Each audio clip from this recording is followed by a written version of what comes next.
ഇപ്പോൾ മുണ്ടക്കൈ ചൂരൽമല ഭാഗത്തു നിന്ന് വിവരങ്ങളുമായി അനൂപ് ചേരുന്നുണ്ട്. അനൂപ്, തെരച്ചിൽ നടപടികൾ മുൻപോട്ട് പോകുന്നു. പ്രധാനമായും തേയിലത്തോട്ടങ്ങൾ കേന്ദ്രീകരിച്ച് അവിടേക്ക് കയറിക്കൊണ്ടുള്ള പരിശോധനയാണ് നടത്തിക്കൊണ്ടിരുന്നത്. അതിപ്പോൾ എങ്ങനെയാണ് പുരോഗമിക്കുന്നത്?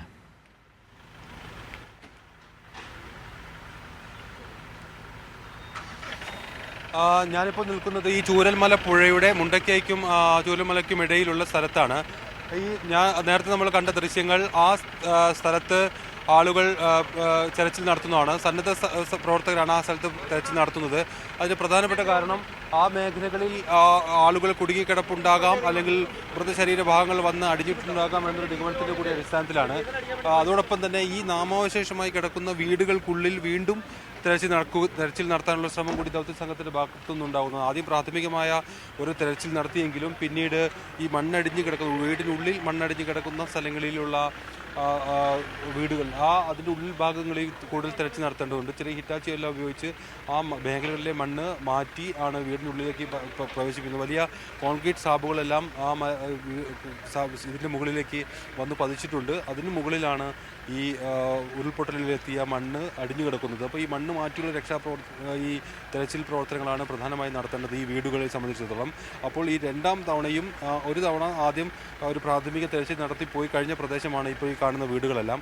ആ വീടുകൾക്കിടയിൽ വീണ്ടും പരിശോധന നടത്തുകയാണ്. അതായത് ഈ കാണാതായവരുടെ എണ്ണം വലിയ തോതിൽ വർദ്ധിച്ചൊരു സാഹചര്യമുണ്ട്. അതായത് 300-ഓളം പേരെ കാണാനില്ല എന്നാണ് നമുക്ക് ഈ പോലീസ് വൃത്തങ്ങളിൽ നിന്നും മറ്റും ലഭിക്കുന്ന അല്ലെങ്കിൽ പ്രാഥമികമായ വിവരശേഖരണത്തിൽ നിന്ന് ജില്ലാ ഭരണകൂടത്തിൽ നിന്ന് ലഭിക്കുന്ന വിവരങ്ങൾ പ്രകാരം നമുക്ക് മനസ്സിലാക്കാൻ സാധിക്കുന്നത്. അങ്ങനെയെങ്കിൽ ആ വീടുകളെല്ലാം കേന്ദ്രീകരിച്ച് 2, 3, 4 തവണ തെരച്ചിൽ നടത്തേണ്ട ഒരു ആവശ്യകതയുണ്ട്. അത്തരത്തിൽ വളരെ സജീവവും സൂക്ഷ്മവുമായ തെരച്ചിലാണ് ഇപ്പോൾ ഈ മേഖലയിൽ നടക്കുന്നത്.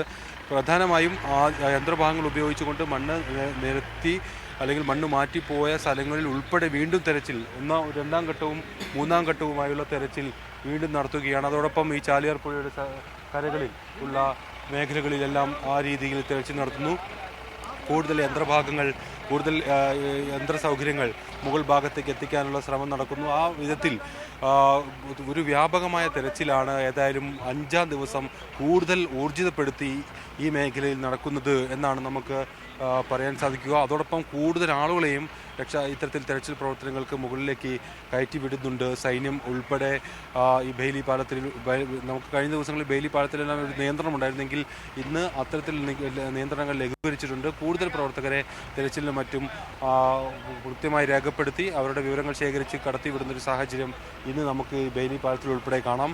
ഈ വിധത്തിൽ ഒരു 5-ാം ദിവസവും ശക്തമായ സുസജ്ജമായ അതേ രീതിയിൽ നമ്മൾ ഏത് വിധത്തിലാണോ ഈ രക്ഷാപ്രവർത്തന ദൗത്യത്തിന് തുടക്കം വിട്ടത് അതേ രീതിയിൽ തന്നെ ഇപ്പോഴും ഇത് തുടരുകയാണ്. കൂടുതൽ മേഖലകൾ കേന്ദ്രീകരിക്കുന്നതെന്ന് മാത്രം.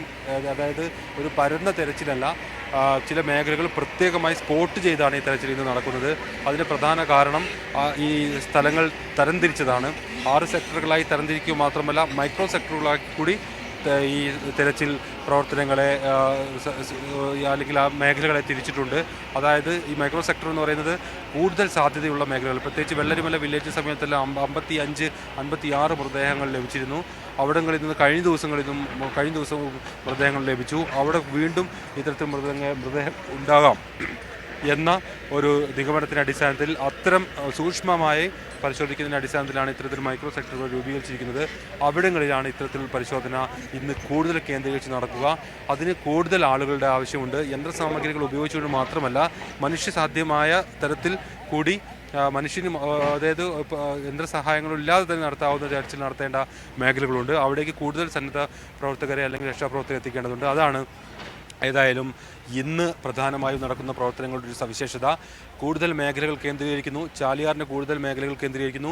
പുഞ്ചിരിമറ്റത്തിന് ദുരന്തത്തിൻ്റെ ആഘാതം സംഭവിച്ച സ്ഥലങ്ങളിൽ നിന്ന് അതിന് തൊട്ട് സമീപത്തെ വനമേഖലകൾ കേന്ദ്രീകരിച്ച് വനവകുപ്പിൻ്റെ സഹായത്തോടു കൂടി വനവകുപ്പിൻ്റെ നേതൃത്വത്തിൽ കൂടി ആ തെരച്ചിൽ സംഘങ്ങൾ പ്രവർത്തിക്കുന്നു.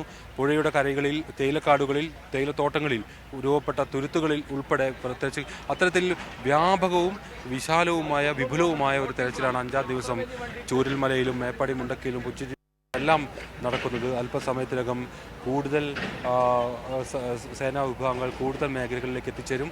കുഞ്ചിരിമറ്റം ഉൾപ്പെടെയുള്ള മേഖലകളിലെ അതിദുർഘടമായ മേഖലകളിൽ ആദ്യമെത്തിയ സൈനികർ ഇപ്പോൾ രക്ഷാപ്രവർത്തനം ആരംഭിച്ചു കഴിഞ്ഞിട്ടുമുണ്ട്. അനൂപ്, ഈ ഇന്ന് മോഹൻലാൽ ഉൾപ്പെടെയുള്ള ആളുകൾ അവിടേക്ക് എത്തുന്നുണ്ടല്ലോ, അദ്ദേഹം ഔദ്യോഗിക സന്ദർശനമാണ് നടത്തുന്നത്. അതിന്റെ കൂടി വിവരങ്ങൾ എങ്ങനെയാണ്? വലിക്കാൻ പറ്റില്ല. ക്ഷമിക്കണം, ഒന്നുകൂടി പറയാം. മോഹൻലാൽ ഉൾപ്പെടെ അവിടെ ഇന്ന് എത്തുന്നുണ്ട്, സന്ദർശനം നടത്തുന്നുണ്ട്. ഔദ്യോഗിക സന്ദർശനമാണ് അദ്ദേഹം നടത്തുന്നത്. കോഴിക്കോട് അദ്ദേഹം എത്തിയിട്ടുണ്ടായിരുന്നു ഇതിന്റെ ഭാഗമായിട്ട്. അതിന്റെ വിവരങ്ങൾ എങ്ങനെയാണ്?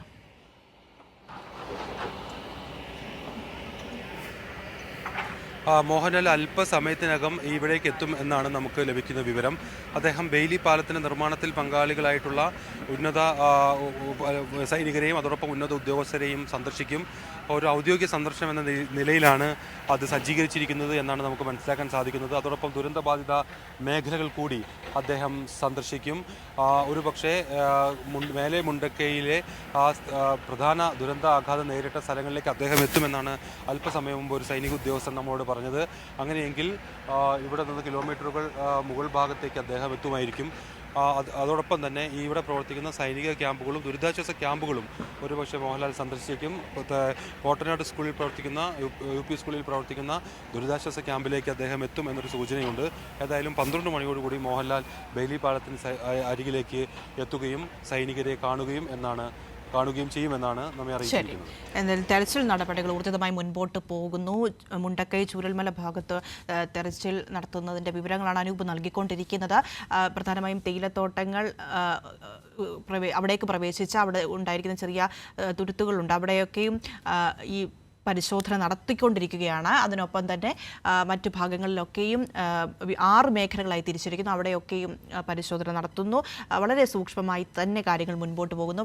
പരതി അല്ലെങ്കിൽ വ്യാപകമായ രീതിയിലുള്ള പരിശോധനയല്ല ഇന്നത്തെ രീതി എന്നത് ഏറ്റവും പ്രധാനപ്പെട്ട കാര്യം. ഈ മേഖലകളായി തിരിച്ച സ്ഥലങ്ങളിൽ കേന്ദ്രീകരിച്ചുകൊണ്ട് അവിടെ വളരെ ആഴത്തിലുള്ള പരിശോധന നടത്തുക എന്നതാണ് ഉദ്ദേശം. അതിൻ്റെ അടിസ്ഥാനത്തിലാണ് കാര്യങ്ങൾ മുൻപോട്ട് പോയിക്കൊണ്ടിരിക്കുന്നത്.